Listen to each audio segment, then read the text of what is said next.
Hello everyone, this is Priyanka Bishnoi. Welcomes you all to my YouTube channel. I hope आप सभी लोग बेहतर कर रहे होंगे, अच्छा कर रहे होंगे। आज हम पढ़ने वाले हैं इंडियन कॉन्ट्रैक्ट एक्ट के बारे में। थोड़ा अच्छे तरीके से जानते हैं कि इंडियन कॉन्ट्रैक्ट एक्ट क्या होता है, एलिमेंट्स क्या क्या हैं, इसके बारे में हम पढ़ेंगे। कैपेसिटीज़ क्या क्या होती है, ठीक है, फ्री कंसेंट के बारे में, डिस्चार्ज के बारे में, ब्रीच ऑफ कॉन्ट्रैक्ट के बारे में, क्वासी कॉन्ट्रैक्ट के बारे में। ये थोड़ा सा गलती से मेरे से मिस टाइप हो गया था, आपको पता ही है 1872 होगा। स्पेशल कॉन्ट्रैक्ट के बारे में कि स्पेशल कॉन्ट्रैक्ट में क्या क्या चीज़ें आती हैं, इंडेमनिटी का आ गया, गारंटी, बेलमेंट, प्लेज, ये सारी चीज़ों के बारे में आज हम अच्छे से पढ़ेंगे। ठीक है, तो चलिए विदाउट डिले पढ़ते हैं अच्छे से। तो अब हम देखते हैं कि क्या होता है Indian contract act. Indian contract act क्या है? ये क्या है कि ऐसा एग्रीमेंट जो लॉ के लिए, मतलब लॉ को जो एनफोर्सेबल हो। ठीक है, ये क्या आउटलाइंस करता है कि कॉन्ट्रैक्ट क्या होना चाहिए? वैलिड होना चाहिए, जिसके अंदर ऑफर आता है, एक्सेप्टेंस आता है, कंसिडरेशन आता है, कैपेसिटी टू कॉन्ट्रैक्ट आता है, फ्री कंसेंट, लॉफुल ऑब्जेक्ट, सारी चीज़ों को हम इन डेप्थ पढ़ेंगे आगे। मतलब जो चीज़ें भी मैंने अभी जस्ट बताई है ना, वो सारी ही चीज़ें इसके अंदर इंक्लूड की जाएगी। अगर कोई कॉन्ट्रैक्ट तोड़ देता है तो उसके लिए हम क्या कर सकते हैं, रेमेडीज़ कौन कौन सी होगी, तो सारी चीज़ों को एक बहुत ही अच्छे तरीके से पढ़ेंगे। चलिए, फिर आता है इसके कुछ की कंसेप्ट क्या क्या हैं इंडियन कॉन्ट्रैक्ट एक्ट के। तो की कंसेप्ट के अंदर क्या आता है कि ऑफर एंड एक्सेप्टेंस। ऑफर मतलब क्या होगा कि एक पार्टी ऑफर दे रही है दूसरी को, और दूसरी क्या कर रही है, उस चीज़ को एक्सेप्ट कर रही है। जैसे कि ए ने बी को ऑफर दिया कि मैं पेन बेच रहा हूँ, ठीक है, तो बी ने क्या किया, उस पेन को खरीदने के लिए बोल दिया कि हाँ मुझे ये पेन पसंद है, मैं ये खरीद लूँगा। तो वो क्या हो गया, ऑफर भी हो गया और एक्सेप्टेंस भी हो गया। कंसिडरेशन की बात करी जाए, वैल्यू ऑफ एक्सचेंज के अंदर क्या आएगा, जैसे ये पेन दे रहा है और ये मनी दे रहा है ना, तो ये चीज़ आ गई।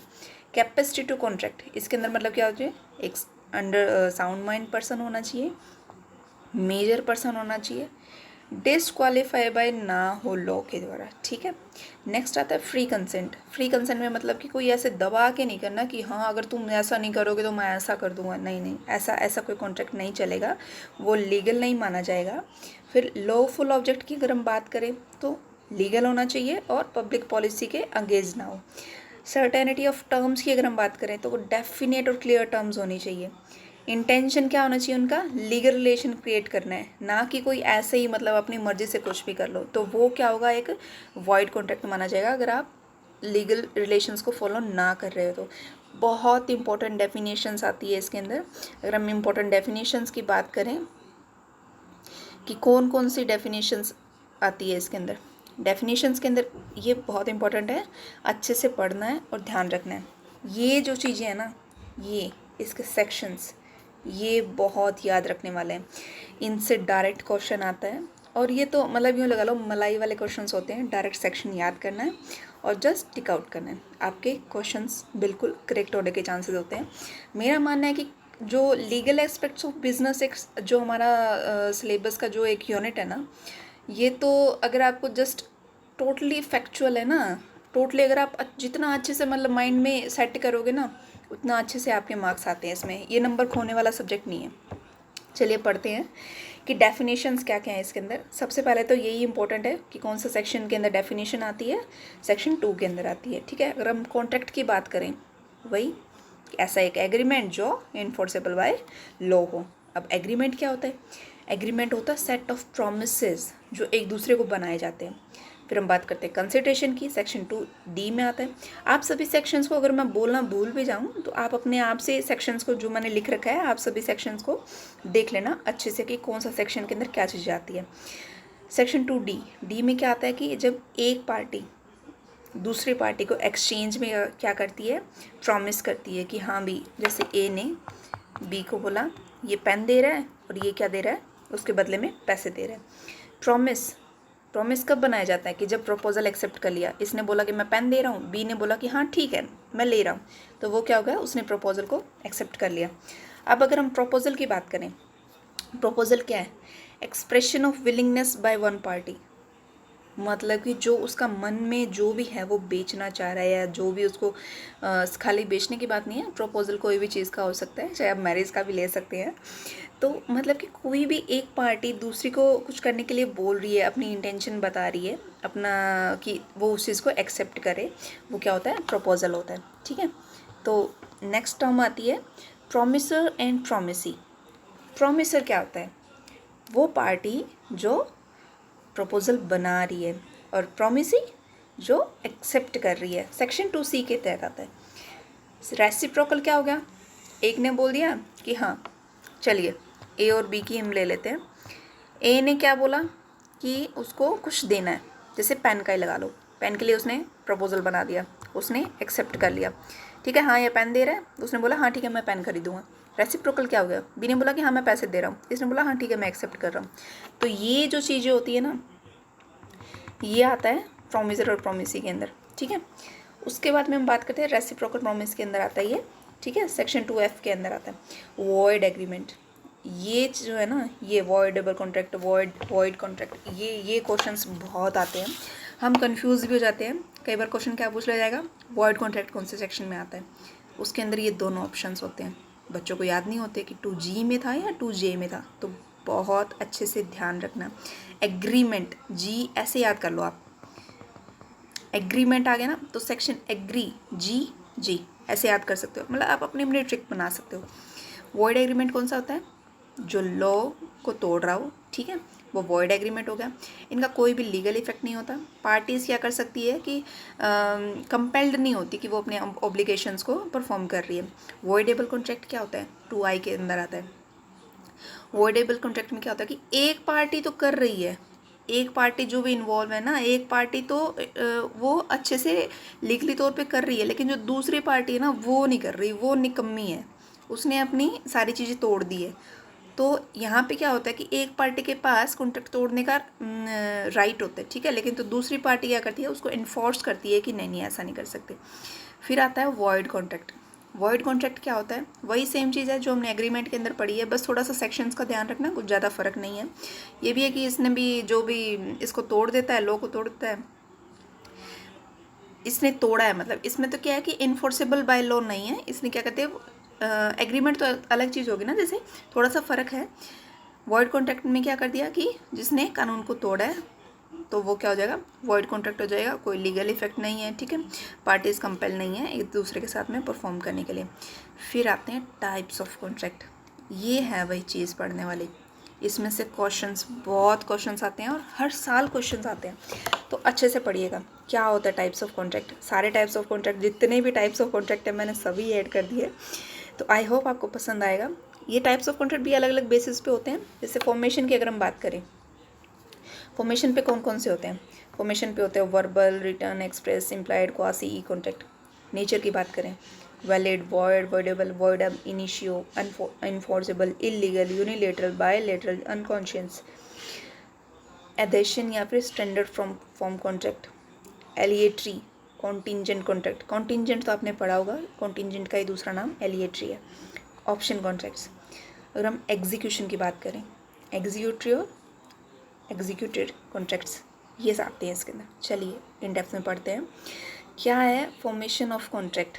अगर हम बात करें वैलिड फॉर्मेशन की बेसिस की, अगर हम बात करें कि फॉर्मेशन में कौन कौन से आते हैं, वर्बल कॉन्ट्रैक्ट सेक्शन 10 के अंदर आता है कि जो ओरली बनाया गया हो। रिटर्न कॉन्ट्रैक्ट सेक्शन 2H के अंदर आता है, जो भी चीज़ें रिटर्न में हो। रिटर्न के अंदर आप कोई भी इंटरव्यू का ले सकते हो, ठीक है, भी इंटरव्यू का हम ले सकते हैं कि जैसे इंटरव्यू में क्या होता है कि सारी चीज़ें डिफ़ाइन की गई होती है उनसे, मतलब कि ऑलरेडी जो उनका एप्लीकेशंस निकालते हैं वो, तो उनके अंदर उन्होंने क्या होता है बताया होता है कि ऐसा जॉब होगी, ऐसी सैलरी होगी, और फिर जैसे कोई भी अप्लाई करता है इंटरव्यूअर तो सिलेक्ट हो जाता है, तो मतलब कि वो एक प्रॉपर रिटर्न फॉर्म के अंदर हो गया।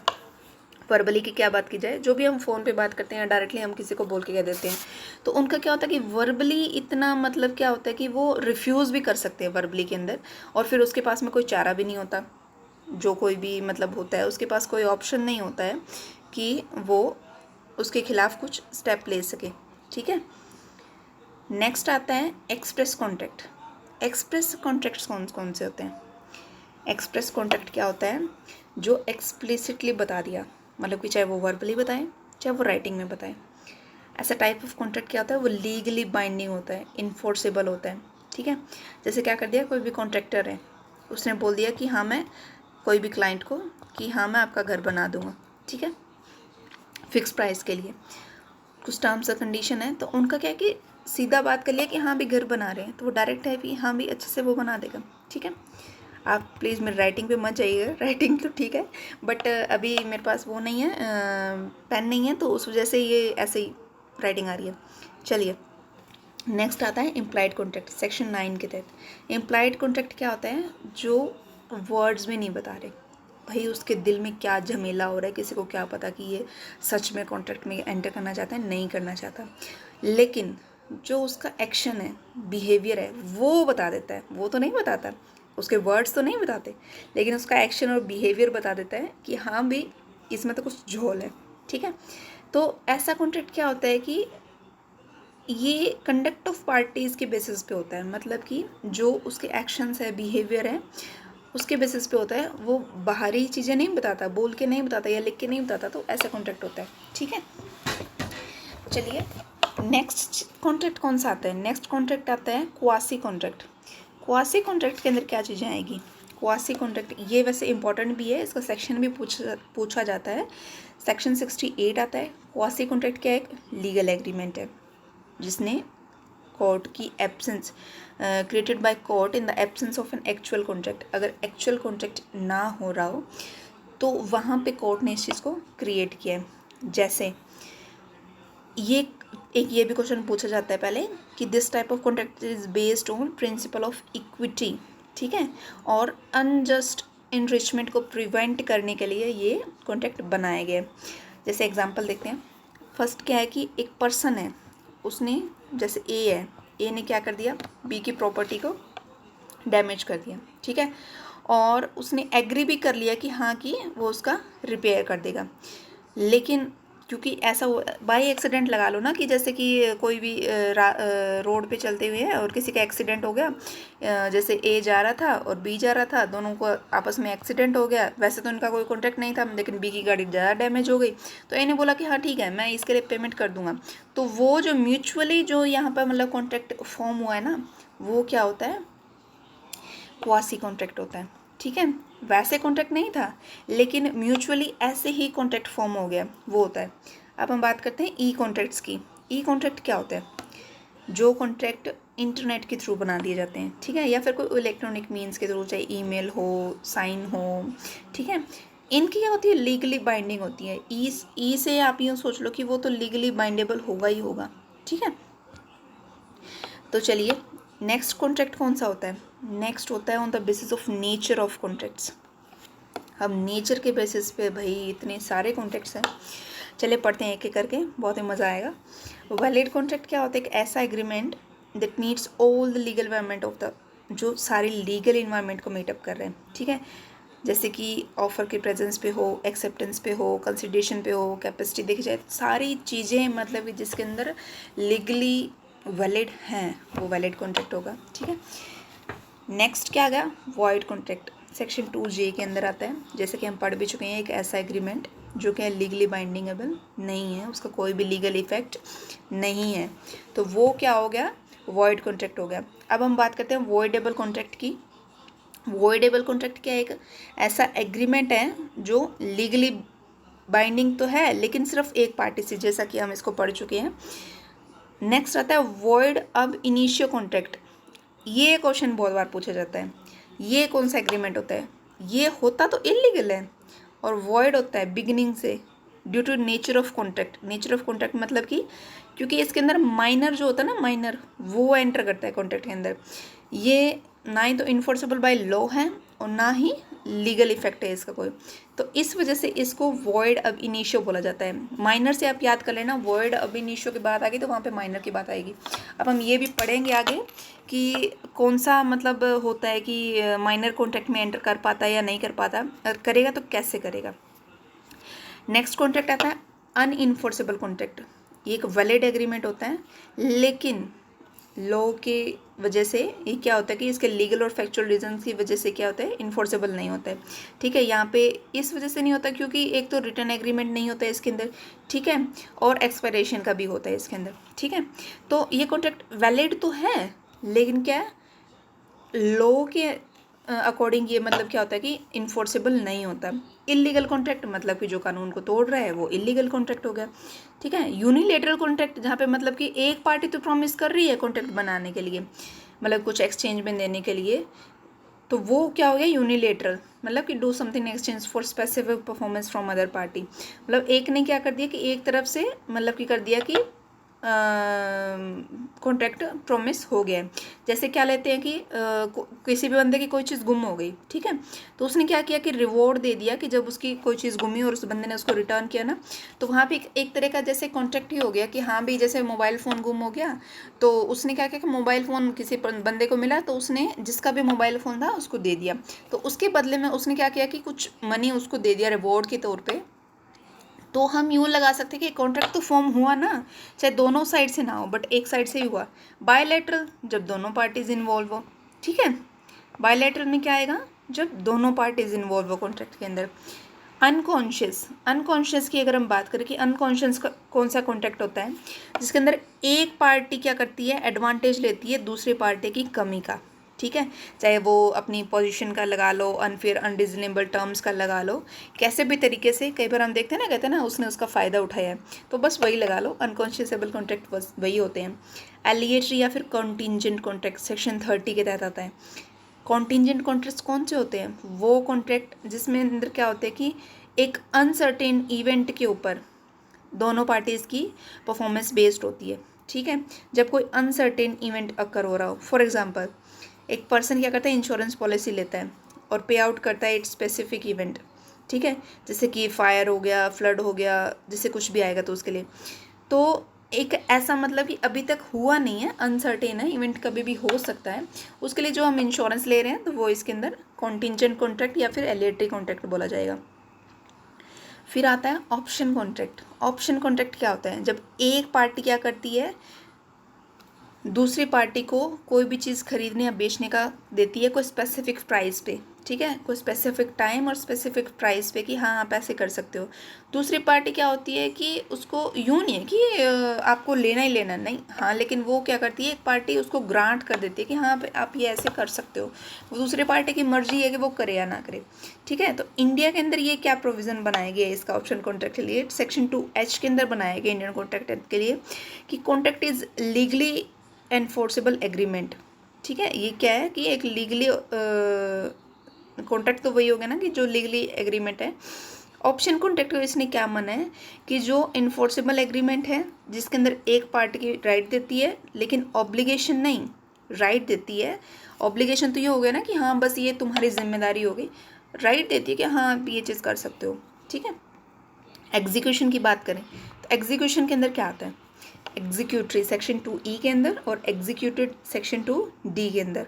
एग्जीक्यूटरी क्या होता है कि जिसके अंदर एक या फिर एक से ज़्यादा parties not yet fully perform their obligation under the contract, तो वो क्या है कि एग्जीक्यूटरी है, अभी तक कंप्लीट नहीं हुआ है। कोई कार को आपने खरीद लिया इंस्टॉलमेंट पे करते जा रहे हैं, वो क्या है, एग्जीक्यूटरी कॉन्ट्रैक्ट है। जब तक वो इंस्टॉलमेंट कंप्लीट ख़त्म नहीं हो जाएगी तब तक वो कॉन्ट्रैक्ट एक कंप्लीट एग्जीक्यूटेड कॉन्ट्रैक्ट हम नहीं मान के चलेंगे। फिर आता है एग्जीक्यूटेड कॉन्ट्रैक्ट, जो कॉन्ट्रैक्ट डन हो चुका है, मतलब कि किसी ने गाड़ी खरीदी है, बहुत अमीर है भाई, एक बारी में पैसा दिया, चल भाई गाड़ी एक बारी में ले ली, कोई इंस्टॉलमेंट की ज़रूरत नहीं है। हम गरीब आदमी, हमारा इंस्टॉलमेंट में करके काम चलता है। ठीक है, चलिए नेक्स्ट आता है एग्रीमेंट। क्या है इंडियन कॉन्ट्रैक्ट के अंदर, थोड़ा सा इन डेप्थ पढ़ेंगे, वैसे तो एग्रीमेंट हम पढ़ चुके हैं बट थोड़ा सा अच्छे से पढ़ लेते हैं कि ताकि कोई क्वेश्चन आए तो हमको कोई प्रॉब्लम ना आए। क्या है एग्रीमेंट, एग्रीमेंट क्या है कि कोई भी प्रॉमिस या फिर सेट ऑफ प्रोमिसेस जो कंसिडरेशन बनाते हैं, मतलब कि एक्सचेंज में एक दूसरे को कोई चीज़ देना।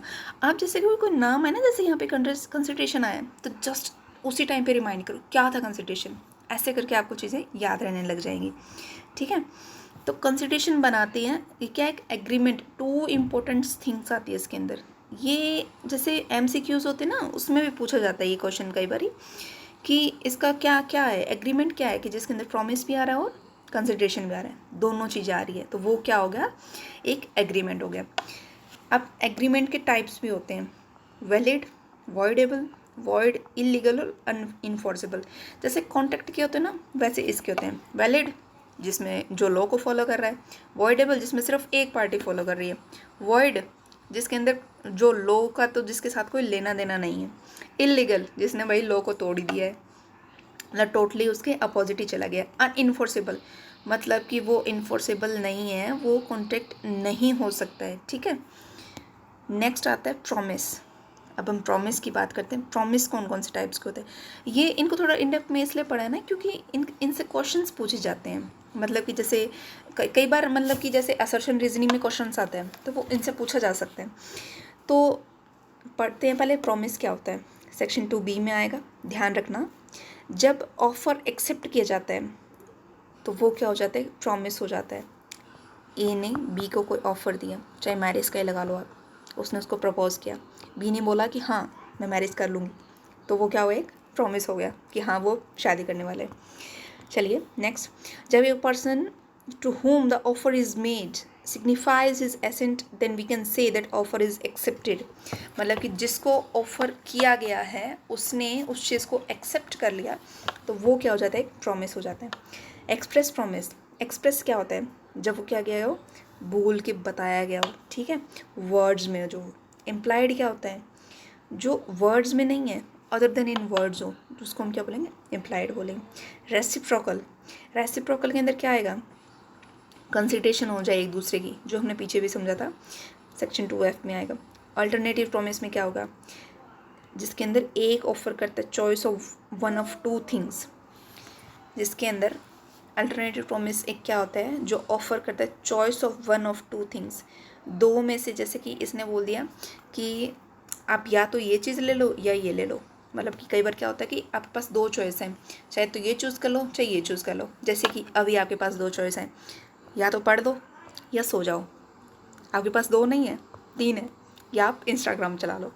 तो ये आपके हाथ में है कि आपको क्या करना है, ठीक है। अगर ये चूज़ करोगे लाइफ सेटल हो जाएगी, इसमें आपकी मर्जी है।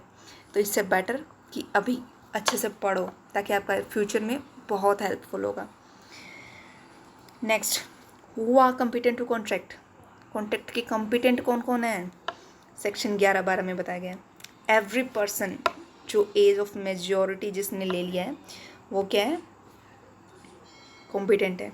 दूसरा, साउंड माइंड का होना चाहिए, पागल नहीं होना चाहिए। तीसरा, नॉट डिस्क्वालीफाइड बाय लॉ, मतलब कि उसने कोई भी लॉ ना तोड़ा हो, जैसे कि हम लगा सकते हैं कि हाँ उसके ऊपर ऐसा केस चल रहा है, कोई भी केस ना चल रहा हो, आप ये लगा लीजिए, ठीक है। इनका सेक्शंस जरूर याद कीजिएगा। सेक्शन 11 के अंदर क्या होता है, मेजोरिटी की बात की गई है, 12 में साउंड माइंड की बात की गई और 11 में डिस्क्वालीफाई बाय लॉ की बात की गई, ठीक है। अब हम बात करते हैं एग्रीमेंट विद अ माइनर। जैसे उन्होंने बोला ना कि मेजर होना चाहिए तभी लॉ में कर सकते हैं, क्या माइनर के साथ में हो सकता है। सबसे पहले तो हमें यही पता होना चाहिए कि माइनर क्या होता है भाई, सेक्शन 3 में बताया गया है माइनर क्या होता है। इंडियन मेजॉरिटी एक्ट के अंदर बताया गया है कि वो पर्सन जो 18 साल से छोटा है वो माइनर है, या फिर जिसको या तो किसी के पेरेंट्स हैं ऑलरेडी तो वो उसके गार्डियन का काम करेंगे, या फिर लॉ कोर्ट क्या करता है कि उनके लिए कोई पर्सन को अपॉइंट कर देता है कि हाँ भाई ये इनके गार्डियन के तौर पे काम करेगा, अनटिल जब तक वो 21 साल का ना हो जाए। अब उसके साथ में एग्रीमेंट का क्या नेचर होता है, सेक्शन 10 और 11 दोनों के अंदर ये अच्छे से बताया गया है कि एग्रीमेंट जो भी माइनर के साथ होएगा, एक ऑप्शन पे वॉइडेबल भी होगा और वॉइड भी हो सकता है, दोनों चीज़ें हो सकता है। इफेक्ट क्या पड़ता है अगर माइनर के साथ में एग्रीमेंट कर भी ले, no estoppel against a minor, इसका मतलब क्या हो गया, लॉ इसके ऊपर कोई अप्लाई नहीं होगा, ठीक है। ये क्या होता है कि माइनर क्या कर सकता है कि लाइबिलिटी नहीं लेगा कोई चीज़ की, ठीक है, चाहे वो कैसे उस even if they falsely stated that they had attain age of majority at the time of making agreement. जैसे कि क्या हो गया कि अगर माइनर के साथ एग्रीमेंट करेगा, माइनर ने पहले से ही बोल दिया कि नहीं भाई मैं तो बड़ा हूँ, उसके बारे में उन्होंने झूठी चीज़ें दिखा दी, तो वहाँ पे क्या करेगा कि principle that a minor's agreement is void ab initio overrides the procedural principle of estoppel. इसमें क्या होगा कि माइनर का जो एग्रीमेंट है ना वॉइड एब इनिशियो, मतलब कि वो एंटर नहीं कर सकता, वो उस चीज़ के ओवरराइड्स कर दिया है एस्टॉपल के ऊपर, ठीक है। तो इस वजह से मतलब कि माइनर के साथ अगर कॉन्ट्रैक्ट करेगा ना तो मतलब वो लाइबिलिटी नहीं ले सकता है। अगर कोई लॉस होगा तो उस चीज़ के लिए जो पर्सन कॉन्ट्रैक्ट में एंटर कर रहा है वही लाइबल होगा, माइनर उस चीज़ के लिए नहीं लाइबल होगा। ठीक है, यही चीज़ सेकंड पॉइंट में बोली गई है कि कोई लाइबिलिटी नहीं होती। ठीक है, और जैसे कुछ भी अगर आपको डैमेज हो रहा है, कोई लॉस हो रहा है, तो उसके लिए मतलब कि आप ही उस चीज़ के लिए लाइबल होंगे। ठीक है, डॉक्ट्राइन ऑफ रेस्टिट्यूशन इसके अंदर आता है। इसके बारे में भी क्वेश्चन पूछा गया। डॉक्ट्राइन ऑफ रेस्टिट्यूशन क्या होता है? जो प्रिंसिपल ऑफ रेस्टिट्यूशन है वो क्या बताता है कि अगर एक माइनर ने कोई प्रॉपर्टी ले लिए, गुड्स ले लिए अपनी एज को मिस रिप्रेजेंटेशन करके, जो हमने पीछे पढ़ा है, तो जो प्रॉपर्टी और गुड्स क्या है उसको रिटर्न करने पड़ेंगे। ठीक है, अगर माइनर के पास में है और अगर माइनर ने उस चीज़ को बेच दिया है, ठीक है, और उसको कोई कैश में ले लिया है, तो वो रिफ़ंड के लिए नहीं बोल सकते। ठीक है, अगर माइनर बोलता है कि मेरे को कॉन्ट्रैक्ट कैंसिल करना है, तो कोर्ट क्या करेगा, उसको रिलीफ दे देगा और माइनर को क्या बोलेगा कि कोई भी बेनिफिट्स उसने जो लिए हैं, जो मतलब कि जो प्रॉपर्टी थी उसको बेच के जो भी उसने बेनिफिट्स लिए हैं वो उसको वापस करे। ठीक है, सेक्शन 41 स्पेशल रिलीफ एक्ट क्या बताता है, ये चीज़ें उस सेक्शन के तहत आती है। इस सेक्शन के किसके लिए अप्लाई होता है? सिर्फ माइनर के पास में अप्लाई होता है। Only apply if the minor had approach the court. अगर माइनर ने कोर्ट को अप्रोच किया हो तभी ये चीज़ें अप्लाई होती हैं। ठीक है, तो अगर हम इन शॉर्ट की बात करें, जैसे कोई भी प्रॉपर्टी है, जैसे हम लेके चलते हैं कोई भी प्रॉपर्टी है, ए है, उसने बी के साथ कॉन्ट्रैक्ट किया है, बी क्या है, माइनर है। ठीक है, माइनर है तो इसने इसके साथ इसको एक प्रॉपर्टी दी है, इसने पहले बोल दिया कि मैं मेजर हूँ। ठीक है, फिर इसने क्या किया, माइनर ने क्या किया, उस प्रॉपर्टी को बेच दिया। ठीक है, पहली चीज़ तो यही होगी कि अगर उसने बोल दिया, जो ए है, अगर उसने बोला है कि आप कॉन्ट्रैक्ट एंटर करने के लिए, पहली चीज़ तो यही होगी कि माइनर को क्या करना है, वो जो भी अगर उसके पास में अगर प्रॉपर्टी है तो उसको रिटर्न कर दो, चाहे कोई भी गुड्स है।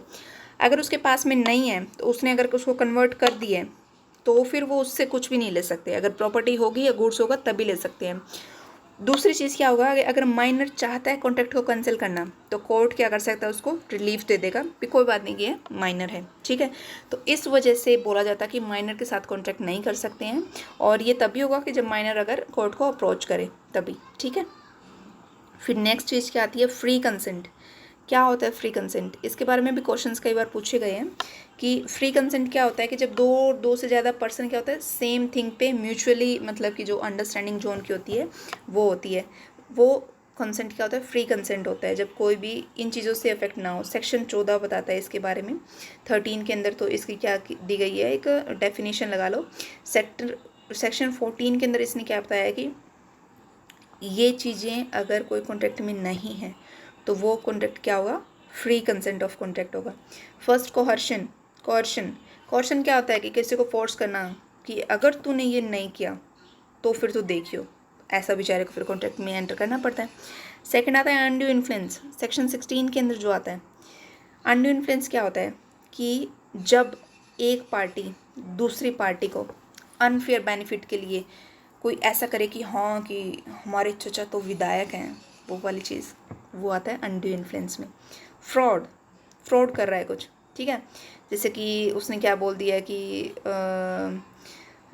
कोई एजेंट ने जैसे फ्रॉड कर दिया, कोई धोखा दे के चला गया, किसी का कॉन्टैक्ट के एंटर का बता दिया, तो वो सारी चीज़ें फ्रॉड हो जाती है। सेक्शन 17 में जो आता है मिस रिप्रेजेंटेशन, कोई भी चीज़ को रिप्रेजेंट क्या कर रहा है, फॉल्स रिप्रेजेंटेट कर रहा है, इनएक्यूरेट कर रहा है, इनकरेक्ट कर रहा है कि हाँ, जैसे गाड़ी बेच रहा है कोई, ए बी को गाड़ी बेच रहा है और बी को बोल रहा है, सीधा उसने फ़ोटोज़ भेज दी, जैसे उसने बोल दिया कि हाँ एसी भी अच्छे से काम कर रही है, इसके सारा जो इंजन वगैरह है सारी चीज़ें बहुत अच्छे से काम कर रही है, गाड़ी की कंडीशन बहुत अच्छी है। लेकिन जब बी के पास गाड़ी पहुंचती है तब बी देखता है कि भी ऐसा तो कुछ भी नहीं है, गाड़ी तो बिल्कुल ख़राब हो चुकी है। तो मतलब कि उसने ए ने क्या किया कि जो भी रिप्रेजेंट किया है ना गाड़ी के बारे में, वो मिस रिप्रेजेंट किया है। फिर आता है मिस्टेक। इसके बारे में क्वेश्चन बहुत बार पूछा जाता है, क्या होती है मिस्टेक? मिस्टेक एक एरेनियस कन्वेंशन है, जो ऑनेस्ट है नेचर में, ये क्या प्रॉम्प्ट करता है कि मिसकंसेप्शन बिटवीन टू पार्टीज़, दो पार्टीज़ के बीच में कई बार मिसकंसेप्शन हो जाती है। तो उनके बारे में क्या होता है, मतलब कई बार भी कोई चीज़ बोलते हैं ना, यार मिस्टेक से हो गया ये चीज़, वो वाली चीज़। तो इसके अंदर दो चीज़ें आती है, mistake of law and mistake of fact. अगर मिस्टेक ऑफ लॉ हो, वो इंडियन लॉ भी हो सकता है, फॉरेन लॉ भी हो सकता है। अगर इंडियन लॉ के लिए है तो वो एग्जॉजेबल नहीं होगा। इसके अंदर कोई तुमको नहीं मिलने वाला है कि तुमने लॉ बाय मिस्टेक लॉ तोड़ दिया और तुमको हाँ भी उसके लिए माफ़ी मिल जाएगी, ऐसा नहीं होने वाला है। अगर तुमने फॉरेन लॉ को तोड़ दिया है, ठीक है, उसको सेम नहीं माना जाएगा, क्योंकि पार्टीज़ ये सोच ले कि भाई इंडिया का लॉ थोड़ा ना है, ये तो बाहर का लॉ है। Mistake of foreign law is considered to be mistake of fact under Indian law. ये बात हो रही है इंडिया की, फॉरेन की नहीं हो रही है। अगर फॉरेन में जाके आप उनका लॉ तोड़ोगे तो आपको कहीं से नहीं मिलने वाली है सुरक्षा। चलिए मिस्टेक ऑफ फैक्ट की बात करते हैं। क्या है मिस्टेक ऑफ फैक्ट? जब दोनों मिसअंडरस्टैंड्स कर जाते हैं एक दूसरे को, ठीक है। कंडीशन क्या होती है, क्रॉस रोड हो जाती है कि हाँ दोनों की वजह से, ए और बी दोनों पार्टी की वजह से कोई चीज़ मिसअंडरस्टैंड कर दी गई। अब बात आती है डिस्चार्ज ऑफ कॉन्ट्रैक्ट की। कॉन्ट्रैक्ट कैसे डिस्चार्ज होता है? डिस्चार्ज ऑफ कॉन्ट्रैक्ट अलग अलग तरीके से हो सकता है, जैसे कि परफॉर्मेंस अगर जैसे कंप्लीट हो गया है, ठीक है, एग्रीमेंट से भी कर सकते हैं। परफॉर्मेंस कोई एक नहीं कर रहा है, टाइम कंप्लीट हो गया है, ऑपरेशन ऑफ लॉ की वजह से हो रहा है, या कॉन्ट्रैक्ट टूट गया। चलिए थोड़ा और अच्छे से पढ़ते हैं। Discharge of contract by performance. Performance की अगर हम बात करें तो क्या होगा? परफॉर्मेंस के अंदर क्या आता है? Wait a second. Means acceptance of lesser sum than what was due from promisor.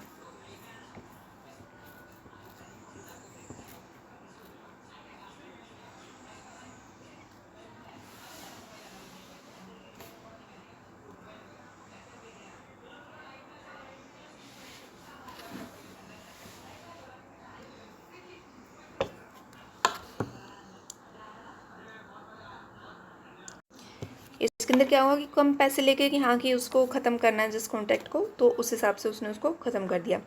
Next आता है discharge by contract by impossibility of performance.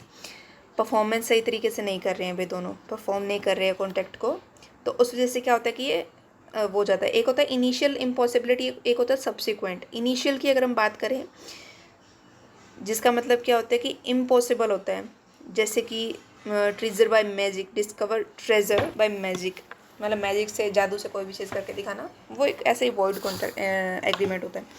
Subsequent के अंदर क्या आ जाता है, जब कॉन्ट्रैक्ट कैपेबल हो परफॉर्म करने के लिए, लेकिन कुछ अनलॉफुल चीज़ों की वजह से, कुछ इम्पॉसिबल चीज़ों की वजह से वो वॉइड हो जाता है। तो मतलब कि परफॉर्मेंस प्रॉपरली नहीं हो पाती है, मतलब वो अच्छे से दोनों पार्टीज परफॉर्म नहीं कर पाती है, उस वजह से क्या होता है, कॉन्ट्रैक्ट डिस्चार्ज हो जाता है। लैप्स ऑफ टाइम, मतलब कि क्या होता है कि जैसे स्पेसिफाइड टाइम पीरियड के लिए कॉन्ट्रैक्ट बनाए गए, ठीक है, अगर कॉन्ट्रैक्ट ना परफॉर्म किया गया हो, कोई लीगल एक्शन ले लिया गया हो, ठीक है, कि टाइम लिमिटेशन को लेके, तो मतलब क्या हो जाता है कि कॉन्ट्रैक्ट उस टर्म्स में टर्मिनेट हो जाता है। फिर आता है discharge of contract by operation of law. अगर कोई पर्सन इंसॉल्वेंट हो गया हो, इसके अंदर तीन चीज़ें आती है, इंसॉल्वेंसी, मर्जर और अनऑथराइज्ड मटेरियल अल्ट्रेशन। अगर इंसॉल्वेंट हो गया हो, कोर्ट ने क्या कर दिया हो, इंसॉल्वेंट डिक्लेयर कर दिया हो, तो राइट और ड्यूटीज़ जो भी है वो कोर्ट के पास चली जाएगी। मर्जर के अंदर क्या आएगा कि जब एक पार्टी मर्ज डालती है सुपीरियर पार्टी के साथ में, ठीक है, inferior right available to a party into a superior right available to the same party under some other contract, मतलब कि कुछ दूसरे कॉन्ट्रैक्ट के साथ में मर्ज आउट कर लेना। अनऑथराइज्ड मटेरियल अल्ट्रेशन, जब एक पार्टी कॉन्ट्रैक्ट के साथ एंटर करती है मटेरियल अल्ट्रेशन के लिए, दूसरी पार्टी को कंसेंट नहीं होता, दूसरी पार्टी को पता नहीं होता कि ये कुछ मटेरियल के लिए अल्टर कर रही है, तो ये क्या हो जाता है कि दूसरी पार्टी उस चीज़ को फिर वो कर सकती है। मटेरियल अल्ट्रेशन एक ऐसी चीज़ है जहाँ पर which changes the legal identity और करेक्टर ऑफ द कॉन्ट्रैक्ट और rights and duties of parties to the contract. इसलिए ये क्या हो जाता है कि कानून के तहत ये वॉइड माना जाता है। फिर आता है discharge of contract by breach. अगर तोड़ ही दिया जाए कॉन्ट्रैक्ट को, ठीक है, ब्रीच का मतलब कुछ अनलॉफुल एक्टिविटी कर देना, ठीक है, कि इसके अंदर क्या होगा, ब्रीच ऑफ कॉन्ट्रैक्ट क्या होता है कि मतलब कि इम्पॉसिबल है कि एक पार्टी रिनाउंस कर देती है कि कुछ उसने कुछ ऐसी एक्टिविटी कर दी जो इम्पॉसिबल है दूसरा परफॉर्म कर पाए, तो वो टोटली या फिर पार्टली क्या हो जाता है कि फेल हो जाता है कॉन्ट्रैक्ट को परफॉर्म करने के लिए। कुछ है एक्चुअल और एंटिसिपेटरी। एक्चुअल क्या होता है, जब परफॉर्मेंस का टाइम हो उस टाइम पे टूट जाए। एंटिसिपेटरी क्या होता है, जब प्रॉमिस क्या एक्सप्रेसली और इम्प्लिसिटली रिफ्यूज़ कर जाए परफॉर्म करने के लिए, जो भी उनकी ऑब्लिगेशंस है कि तुम्हारा ये कॉन्ट्रैक्ट है उस चीज़ को परफॉर्म करो।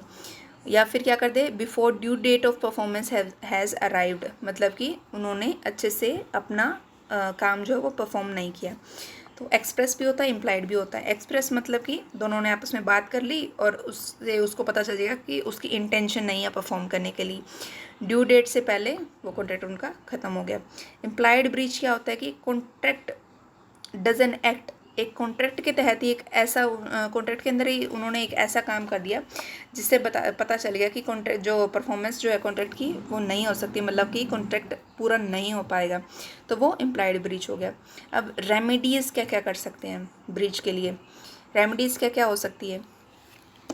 जो party committing breach of contract, उसको हम क्या बोलते हैं, जो पार्टी कॉन्ट्रैक्ट को तोड़ रही है उसको हम बोलते हैं गिल्टी पार्टी, ठीक है। और जो दूसरी पार्टी है उसको हम क्या बोलते हैं, इंजर्ड या फिर एग्रीव्ड पार्टी। अगर हम ब्रीच ऑफ कॉन्ट्रैक्ट की बात करें तो एग्रीव पार्टी क्या होती है, वुड हैव वन और more but not all the following remedies against the guilty party. ये जो रेमेडीज़ हैं ये वो कर सकती है, ठीक है, रिसेशन के लिए, डैमेजेस के लिए, quantum merit, specific performance injection. अब हम बात करते हैं रिसेशन के लिए। ये क्या बोलता है कि breach of contract no doubt discharge the contract, contract इसमें इसके अंदर कोई डाउट नहीं है कि उनका कॉन्ट्रैक्ट ख़त्म हो जाएगा, लेकिन जो एग्रीव्ड पार्टी है उसको कई बार क्या होता है कि एग्रीड पार्टी कौन सी, जो जिस पार्टी को नुकसान हुआ है,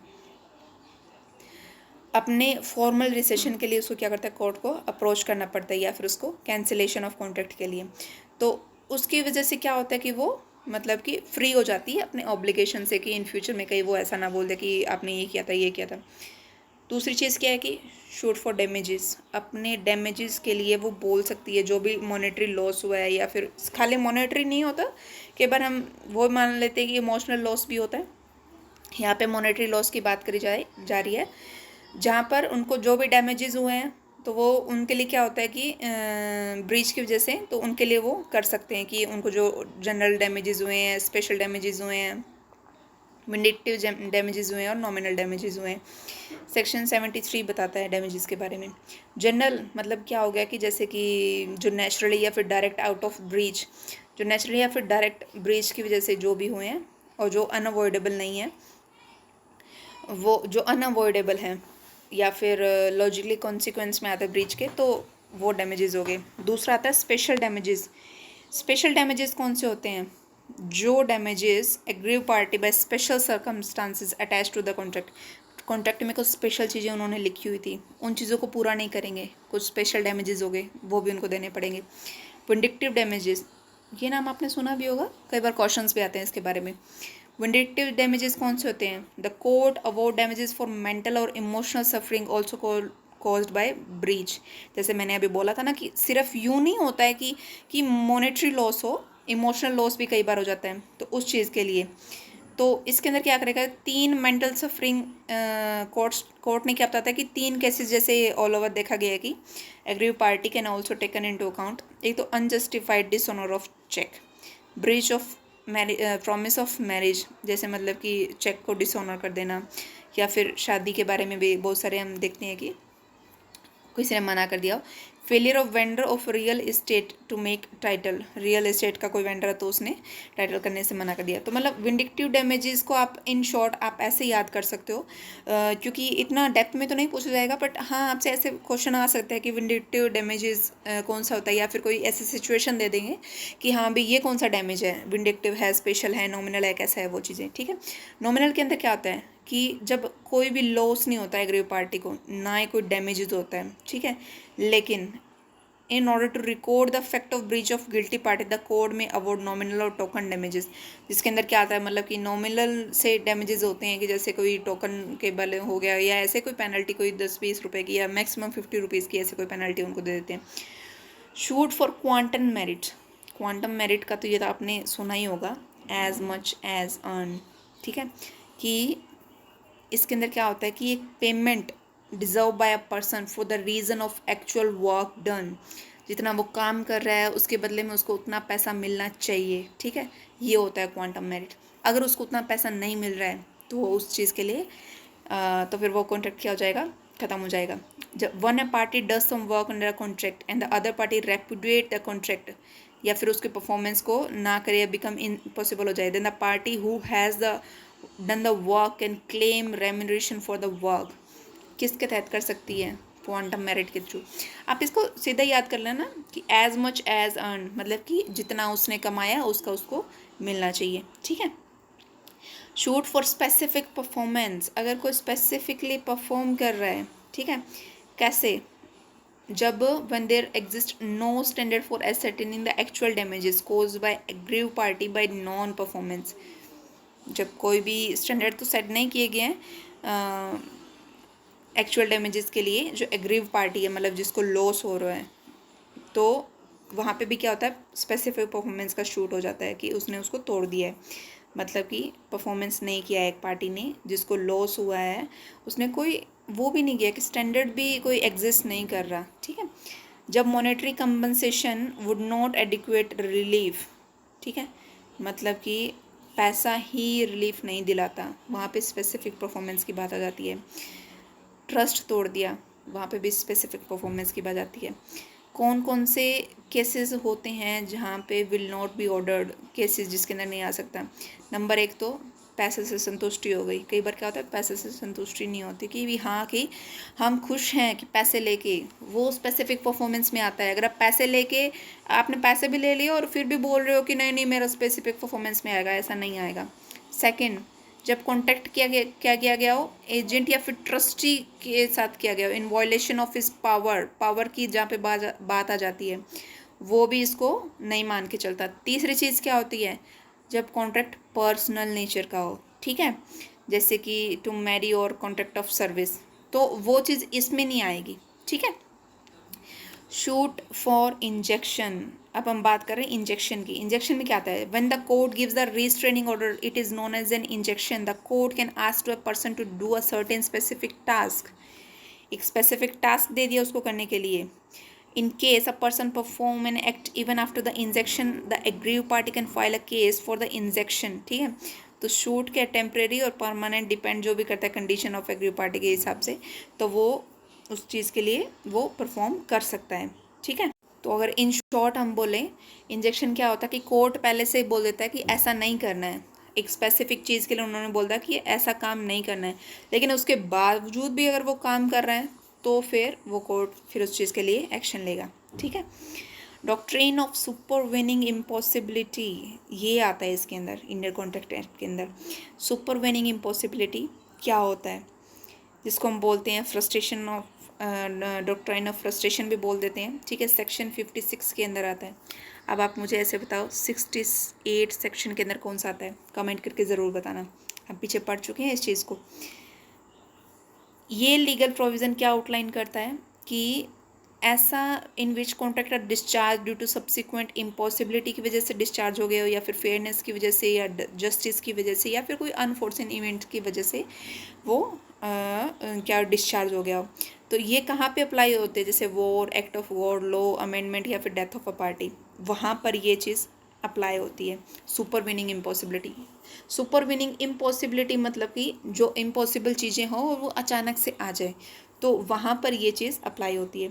इलस्ट्रेटिव एग्जांपल्स कौन कौन से हैं, मेंटल इनकैपेसिटी, ऐसे लगा लो कि एक पार्टी क्या कॉन्ट्रैक्ट कर रही है to marry and one party became insane before marriage, the contract is voided due to incapacity of contract. तो यहाँ पे वो मतलब उसने कॉन्ट्रैक्ट तोड़ दिया कि नहीं नहीं मैं शादी नहीं करो, तुम तो पागल हो गए। दूसरी चीज़ जियो पॉलिटिकल कन्फ्लिक्ट्स, जैसे कि कोई कार्गो डिलीवरी कर रहा है फॉरेन पोर्ट पे वो वॉइड हो जाती है अगर प्रोमिसर की गवर्नमेंट डिक्लेयर कर देती है कि लड़ाई हो रही है उस कॉन्ट्रैक्ट। जैसे मतलब कि अगर इंडिया का लगा लो, इंडिया पोर्ट कर रही है कोई भी दूसरी, चलो श्रीलंका को लगा लो, इन दोनों के बीच में क्या कर रही है, इंडिया की कोई पार्टी श्रीलंका को कुछ चीज़ कार्गो कर रही है, ठीक है। तो फिर क्या होगा कि इंडिया और इन दोनों कंट्रीज़ की लड़ाई स्टार्ट हो गई, तो जो वो कॉन्ट्रैक्ट होगा ना वो वॉइड माना जाएगा, ठीक है, कुछ पॉलिटिकल कंडीशंस की वजह से जो होगा। फिर कुछ स्पेशल कॉन्ट्रैक्ट्स आते हैं। स्पेशल कॉन्ट्रैक्ट क्या होता है, लीगली बाइंडिंग एग्रीमेंट, जो क्या कर दिया जाता है, यूनिक सर्कमस्टांसिस के तहत जो बनाए गए हैं। की फीचर्स क्या होते हैं, टेलर्ड एग्रीमेंट होता है, ठीक है, जहाँ पर स्पेसिफिक नीड्स और सिचुएशन लेके चलते हैं। लीगल रिकॉग्निशन होता है, जो लॉ के अंदर आओ। स्पेशल रिलेशनशिप होता है, मतलब जिसकी यूनिक रिलेशनशिप, जैसे प्रिंसिपल एजेंट हो गया, बिलर बेली हो गया। इक्विटी पे फोकस कर रहे हो कि सभी दोनों चीज़ों को डिस्प्यूट नहीं होना चाहिए। जनरल कॉन्ट्रैक्ट अप्लाई होना चाहिए जहाँ पे, ठीक है। टाइप्स कौन कौन सी हैं स्पेशल कॉन्ट्रैक्ट्स की, ये चीज़ बहुत इंपॉर्टेंट है। Indemnity of contract, guarantee of contract, contract of bailment, contract of plays and contract of agency. चलिए पढ़ते हैं कॉन्ट्रैक्ट ऑफ इंडेमनिटी क्या होता है। कॉन्ट्रैक्ट ऑफ इंडेमनिटी क्या होता है कि जब एक इंडेमनीफायर क्या होता है, जो promise to protect another party. Indemnifier promise करता है दूसरी पार्टी को प्रोटेक्ट करने के लिए जो इंडेमनीफाइड है फ्रॉम लॉसेस, ठीक है। इंडेमनीफाइड कौन सा हो गया, जिसको प्रोटेक्ट किया जा रहा है, और इंडेमनीफायर कौन होगा, जो प्रोटेक्ट कर रहा है, ठीक है।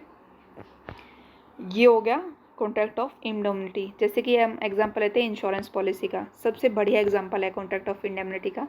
तो जो इंश्योरर हो गया वो इंडेमनीफायर हो गया। वो क्या करता है कि कॉन्ट्रैक्ट करता है कि हाँ भाई इंश्योरेंस कंपनी कोई भी है, जैसे मेरा ही लगा लो कि मेरे को कोई चीज़ का इंश्योरेंस लेना है, तो मैं क्या होगी वहाँ पे इंडेमनीफाइड हो गई कि हाँ भाई मेरा इंश्योरेंस ले रहे हैं, और इंश्योरेंस कंपनी जो होगी वो क्या होगी, इंडेमनीफायर होगी। तो यहाँ पे क्या एसेंशियल चीज़ है, दो पार्टीज होनी चाहिए, इंडेमनीफायर और इंडेमनीफाइड।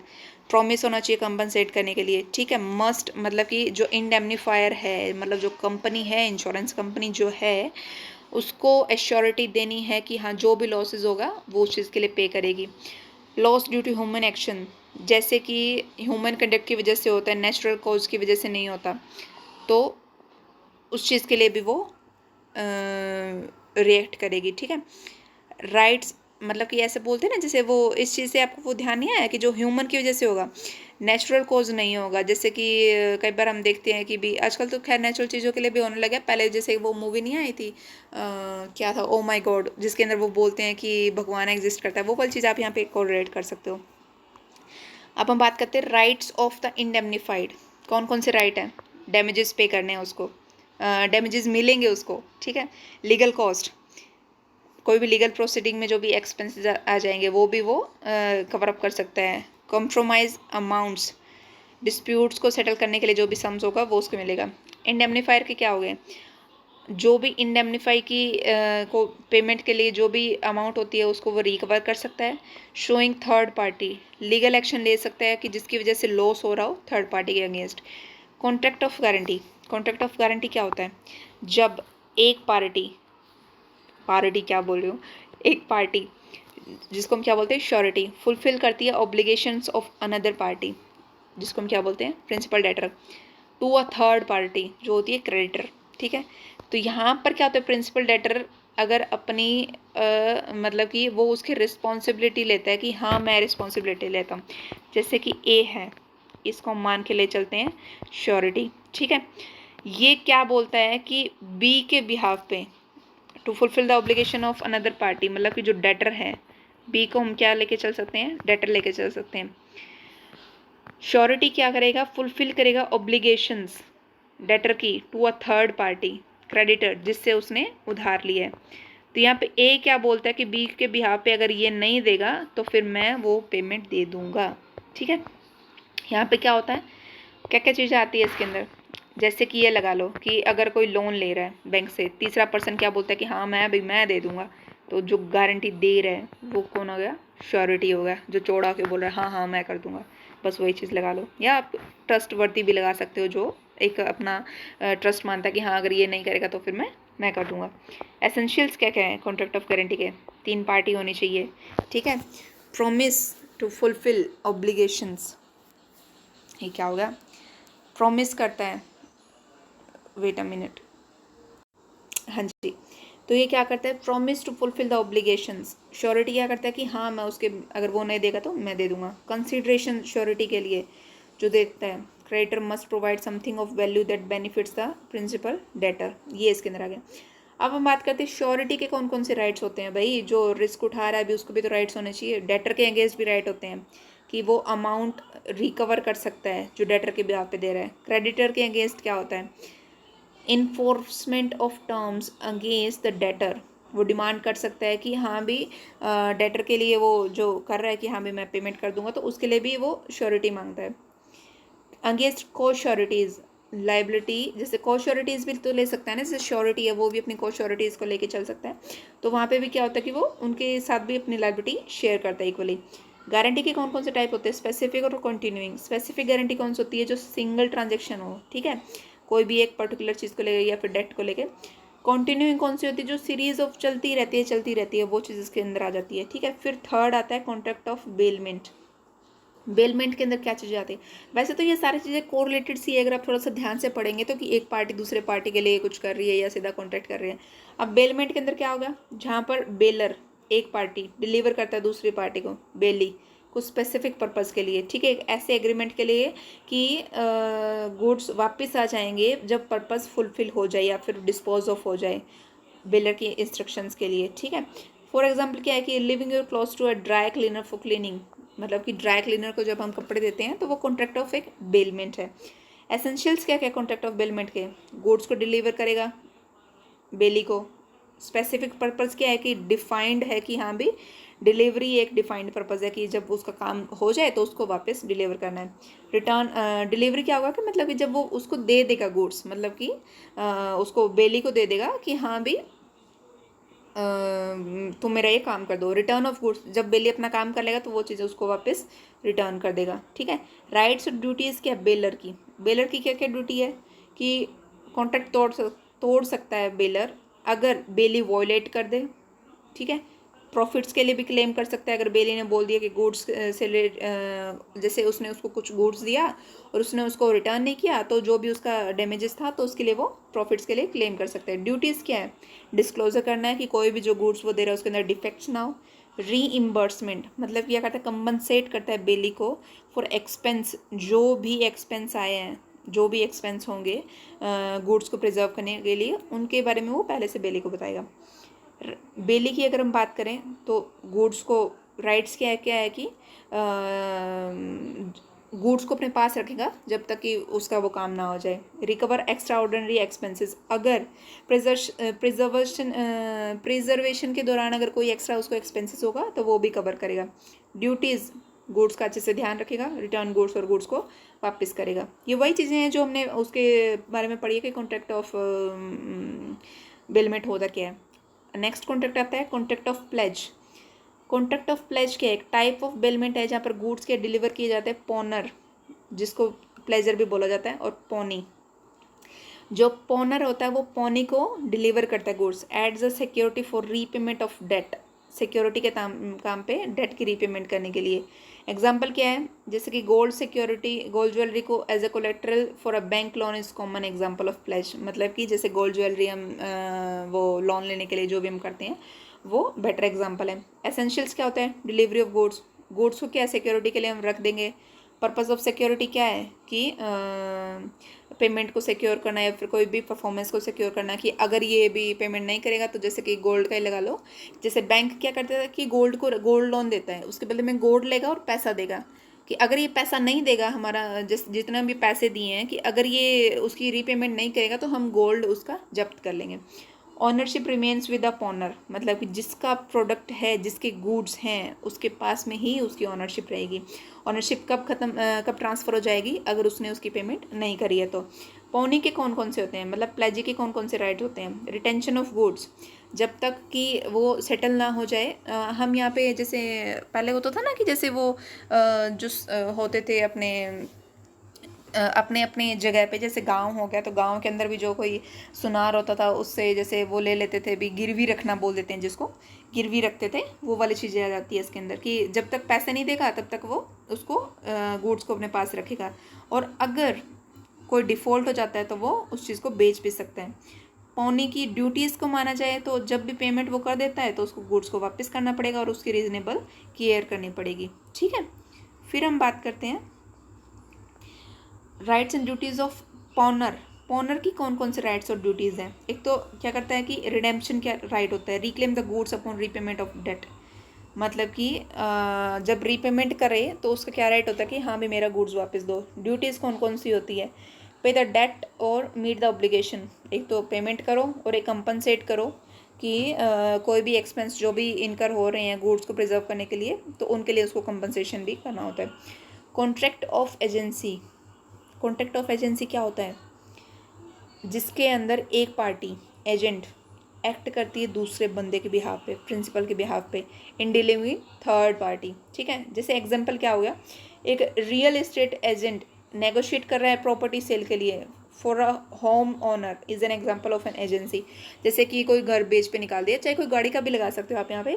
जैसे कई बार नहीं देते भाई सेलिंग एजेंसी होती है, जैसे कि कार का ओनर कोई और है, उसको खरीदेगा कोई और, लेकिन एजेंसी बीच में काम करती है। ज़रूरी क्या क्या चीज़ें हैं? Agreement to act. एजेंट क्या होता है कि प्रिंसिपल के बिहाफ पे ही वो एक्ट करेगा। रिप्रेजेंटेशन, प्रिंसिपल को रिप्रेजेंट करेगा जब भी थर्ड पार्टी के साथ में डील कर रहा है। अथॉरिटी, एजेंट क्या करेगा? अथॉरिटी के अंदर ही काम करेगा जो भी प्रिंसिपल ने उसको दी है। ठीक है, नेक्स्ट चीज़ क्या आती है? अब एजेंट के क्या क्या राइट होते हैं और उसकी लाइबिलिटीज़ प्रिंसिपल की क्या क्या होती है। राइट्स ऑफ एजेंट क्या होते हैं? रेम्यूनरेशन, उसके बदले में जो भी सर्विस वो दे रहा है उसके बदले में उसको पैसे लेने हैं। इंडेमनिटी, जो उसको क्या कंपनसेशन मिलनी चाहिए, और कोई भी लॉस हो जाता है वो गुड्स को अपने, जैसे वो तो उसके बिहाफ पे काम कर रहा है कि हाँ भी जैसे ए की कार है वो उसको बेच रहा है, सी को बेच रहा है, बी, ऐसे लगा लो कि ए पर्सन है वो सी को बेच रहा है।